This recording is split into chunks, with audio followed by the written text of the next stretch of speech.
और वो हनुमान जी हैं, उनके चरण पकड़ लेना कथा के बाद, वो तुम्हें राम जी से मिलवा देंगे। मार्ग बताया प्रेत ने।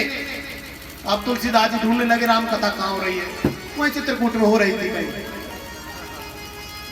पहुंच गए, देखा सबसे पीछे कोढ़ी की तरह एक वृद्ध, बिल्कुल फकीर की तरह जर्जर शरीर है, बैठे हैं कथा में। सब प्रसाद लेके चले गए। सबसे बाद में वो हनुमान जी वृद्ध के रूप में थे, प्रसाद लेके जाने लगे। गली में मोड़ आया, कोई नहीं दिखा।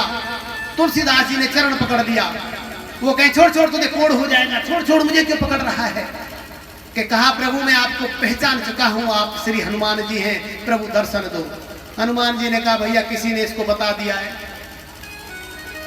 हनुमान जी ने दर्शन दिया। बोलो भैया क्या मांगते हो। कि प्रभु श्री राम के दर्शन मांगता हूं।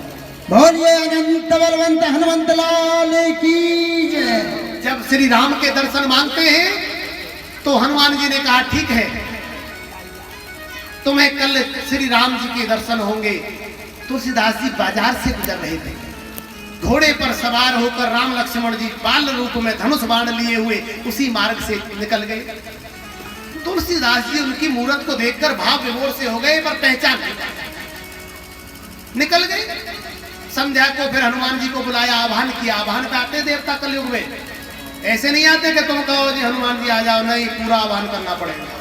उसके लिए पवित्रता चाहिए। जो बालक हनुमान जी का व्रत करते हैं वो मंगलवार के दिन लंगोट पहने, ब्रह्मचर्य का पालन करें। 7 दिन पहले ब्रह्मचर्य का पालन करना आवश्यक है। 21 दिन लिखा है।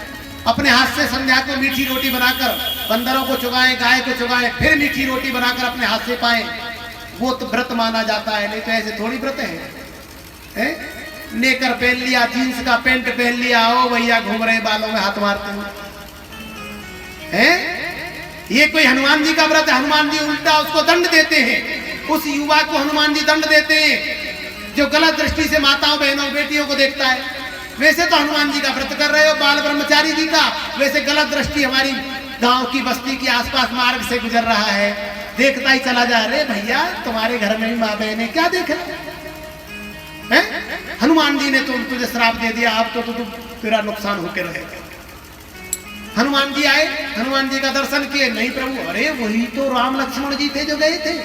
अरे प्रभु मुझे तो ऐसे दर्शन कराओ जिससे मेरी आंखें तृप्त हो जाए। अभी तृप्त नहीं हुई, मेरा हृदय गदगद हो जाए कि कल घाट पे करवाऊंगा। घाट पे चंदन घिस रहे हैं, मेरे राम लक्ष्मण जी आएंगे, मेरे राम जी आएंगे, चंदन लगाएंगे चित्रकूट के घाट। तभी बाल रूप में राम लक्ष्मण जी आए। राम जी ने कहा बाबा थोड़ा चंदन मिलेगा। अब तो तुलसीदास जी फिर, क्योंकि ईश्वर की मूर्त के सामने जाकर बड़े से बड़ा पापी भी स्तब्ध हो जाता है, क्योंकि इस प्रतिमा में ही कुछ ऐसा आकर्षण है। और जब साक्षात भगवान सामने हो तो बताइए फिर क्या कह सकता है व्यक्ति। अब हनुमान जी ने दूर से देखा कि आज भी ऐसे चले जाएंगे, तो उन्होंने कहा वो चित्रकूट के घाट पर भई संतन की भीड़, और तुलसीदास चंदन घिसे तिलक देत रघुवीर। इतना कहा है, तुलसीदास जी समझ गए रघुवीर आ गए। उन्होंने प्रभु से लिपट गए, हे मेरे प्राणनाथ, हे मेरे स्वामी, आपने मेरा जीवन धन्य कर दिया। बोले रामचंद्र भगवान की जय। कहते हैं भक्तों, उन्हीं तुलसीदास जी ने 2 वर्ष 7 महीने 26 दिन में 966 दिन में रामचरितमानस की रचना